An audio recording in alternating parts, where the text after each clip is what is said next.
Hello students, how are you. चलिए हम अगले हमारे जो इम्पोर्टेंट टॉपिक्स हैं उनके बारे में क्या डिस्कस करते हैं, ठीक है। Again gain, GAIN means gain, ठीक है। गेन क्या होते हैं, मैंने प्रॉफिट बताया था आपको, रेवेन्यू बताया था, हम गेन के बारे में बात करते हैं। इसके बारे में गेन क्या होता है, it is a monetary benefits. ये क्या होते हैं, मॉनेटरी बेनिफिट्स होते हैं, या फिर प्रॉफिट्स होते हैं, या फिर एप्रिसिएशन ऑफ एसेट्स भी बोल सकते हैं इसको। क्या बोल सकते हैं, एप्रिसिएशन ऑफ एसेट्स भी बोल सकते हैं, ठीक है। It is a monetary benefits, एक तरीके से मॉनेटरी मीन्स पैसे से रिलेटेड, बेनिफिट्स मतलब फ़ायदा। हमारे लिए पैसे से रिलेटेड क्या होता है, एक फ़ायदा होता है, या फिर प्रॉफिट होता है, या फिर एप्रिसिएशन ऑफ एसेट्स होता है, मतलब एसेट्स की वैल्यू क्या होती है, इंक्रीज होती है, ठीक है। यहाँ पर एक एग्जाम्पल लेते हैं, building we can purchase in 10 lakhs, ठीक है। तो बिल्डिंग थी जो बिजनेस के अंदर हमने परचेज की 10 lakhs रुपीज़, ठीक है। और जब हम उस बिल्डिंग को सेल करेंगे तो वो हम उसकी सेलिंग वैल्यू थी 12 lakhs रुपीज़, कितनी, 12 lakhs rupees. Then result is 2 lakhs rupees gain, ठीक है। बिल्डिंग परचेज की हमने 10 lakhs रुपीज़ में, सेल की हमने 12 lakhs रुपीज़ में, तो जो 2 lakhs रुपीज़ है वो क्या है हमारे लिए, गेनिंग वैल्यू, क्या है, गेनिंग वैल्यू, ठीक है। अगली जो टॉपिक है उसके बारे में हम डिस्कस करते हैं कि लॉस। अगली जो इम्पोर्टेंट बेसिक टर्म्स हैं कि लॉस क्या होते हैं, ठीक है। When total expenditures over the total revenue, यहाँ पर हम 2 पॉइंट्स लेंगे जिसके बेस के ऊपर हम लॉस को डिफाइन करेंगे। First point is when total expenditure is over than the total revenue. जो टोटल एक्सपेंडिचर्स हमारे फर्म के हैं वो टोटल रेवेन्यू से क्या है, ओवर है, ज़्यादा है, एक्स्ट्रा है, उसको भी हम लॉस बोलते हैं, ठीक है।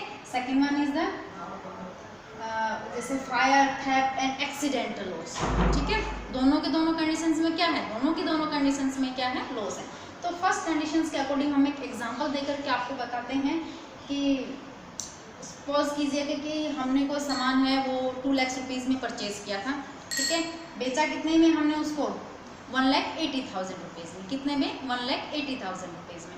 तो जो 20,000 रुपीज़ इज लॉस, क्या है, 20,000 रुपीज़ इज लॉस, ठीक है।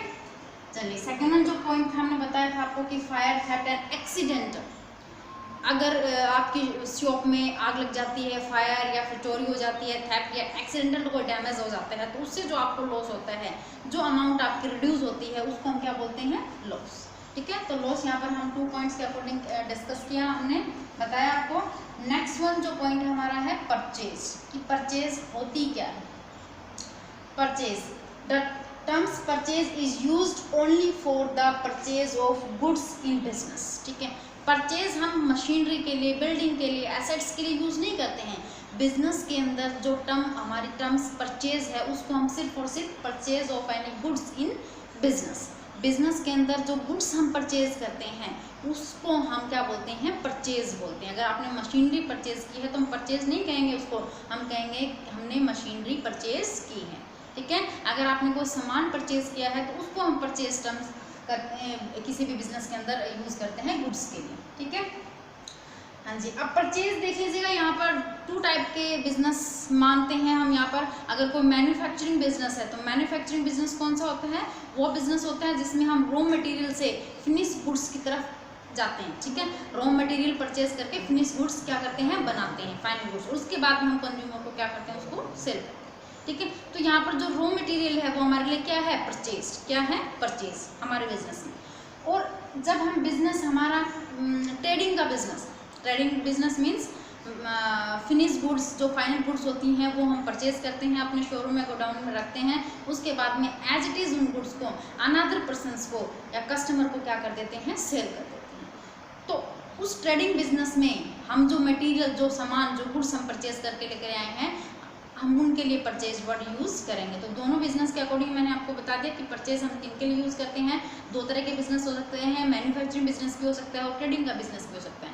मैन्युफैक्चरिंग बिजनेस के लिए रॉ मटेरियल परचेज है, और ट्रेडिंग बिजनेस के लिए जिस सामान का आप बिजनेस करते हो तो उस गुड्स को हम के लिए हम क्या करेंगे, परचेज टर्म्स यूज़ करेंगे। Next one is the purchase return. Purchase return होता क्या है, when purchase goods are return to the supplier, ठीक है।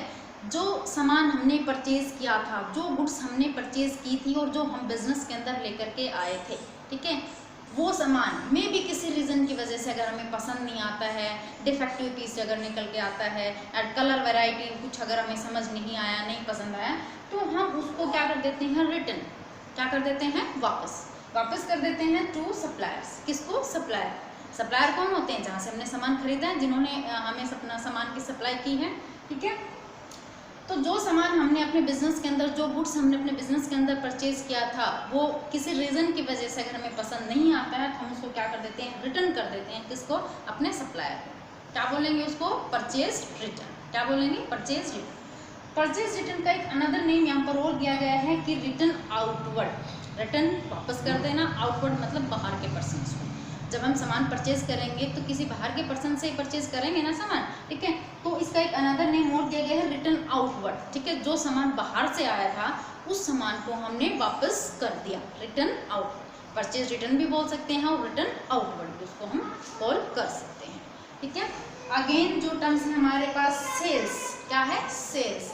सेल्स होती क्या है, sales is transfer of ownership. Ownership का ट्रांसफर होता है, ठीक है, of goods and services to customer for a price.